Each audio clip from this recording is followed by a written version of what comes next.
আসসালামু আলাইকুম, কেমন আছেন আপনারা সবাই? আমি আব্দুর রহমান রাকিব, তমা ইঞ্জিনিয়ারিং অ্যান্ড রিয়েল এস্টেটের পক্ষ থেকে আপনাদের সবাইকে স্বাগতম। কিছু বিষয় নিয়ে কথা বলার জন্য মূলত এসেছি। একটা বাড়ি তৈরি করার ক্ষেত্রে কি কি লাগে? স্ট্রাকচারাল ডিজাইন লাগে, আর্কিটেকচারাল ডিজাইন লাগে, একটা প্ল্যান লাগে। দেখা যাচ্ছে আপনি ভবনটা নির্মাণ করবেন, কিন্তু এই ভবনটা নির্মাণের পর দেখতে কীরকম হবে তার জন্য কিন্তু একটা 3D লাগবে বা রেন্ডার লাগে। তো সেই বিষয় নিয়ে আজকে আলোচনা করতে এসেছি। চলুন দেখে নেই বিষয়গুলো আসলে কি।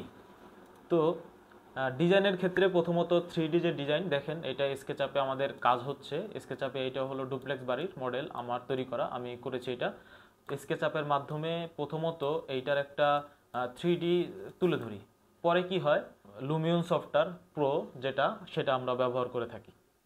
লুমিয়ন সফটওয়্যারটা কিন্তু খুবই দেখা যাচ্ছে যে প্রো লেভেলের একটা সফটওয়্যার। এটা দেখবেন সবাই সব জায়গাতে ব্যবহার করতে পারে না বা করেও না। তো কিন্তু আমরা কিন্তু লুমিয়নের মাধ্যমে রেন্ডার করে থাকি। আপনাদের যদি রেন্ডারের প্রয়োজন হয়, ভালো মানের রেন্ডারের প্রয়োজন হয়, তাহলে কিন্তু আমাদের সাথে যোগাযোগ করতে পারেন। আপনাকে রেন্ডারের সাধারণ একটা সিম্পল একটা ভিডিও দেখাচ্ছি লুমিয়ন প্রো দিয়ে যে রেন্ডারগুলো করে থাকি। এটা হলো ইন্টেরিয়র একটা রেন্ডার। তো দেখা যাচ্ছে যে মূলত এটা জাস্ট ডেমো হিসেবে করা, যে লুমিয়ন প্রো দিয়ে আসলে বিষয়টা কীরকম হয়। এই রেন্ডারটা করা হয়েছে লুমিয়ন প্রো দিয়ে, আর মূলত এর কাজটা করা হয়েছে আপনার স্কেচআপ দিয়ে। স্কেচআপ কাজ করে আমরা এটা লুমিয়ন দিয়ে রেন্ডার করেছি।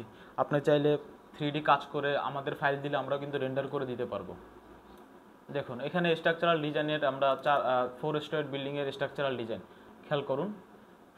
এখানে কি কি আছে, ফ্লোর প্ল্যান, তারপরে আছে হলো আপনার কলাম বা আপনার ফুটিংয়ের শিডিউল রয়েছে। এখানে দেখবেন যে শিডিউল করা আছে, এগুলো কিন্তু সব স্ট্রাকচারাল অ্যানালাইসিস। এই যে একটা কলামে রড কীরকম বসবে, হ্যাঁ, সেটা কিন্তু ক্রস সেকশন এরিয়াও দেওয়া আছে।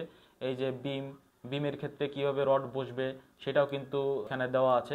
মূলত স্ট্রাকচারাল ইঞ্জিনিয়ারিংয়ের জন্য বা স্ট্রাকচারাল ডিজাইনের জন্য এগুলো কিন্তু খুবই ইম্পর্ট্যান্ট একটা বিষয়, এগুলো আমরা করে থাকি। তো এই সার্ভিসগুলো কিন্তু মূলত আমাদের কাছ থেকে আপনারা পাবেন স্ট্রাকচারাল ডিজাইনের স্ল্যাব, কলাম, বিম সবগুলোর ক্ষেত্রে।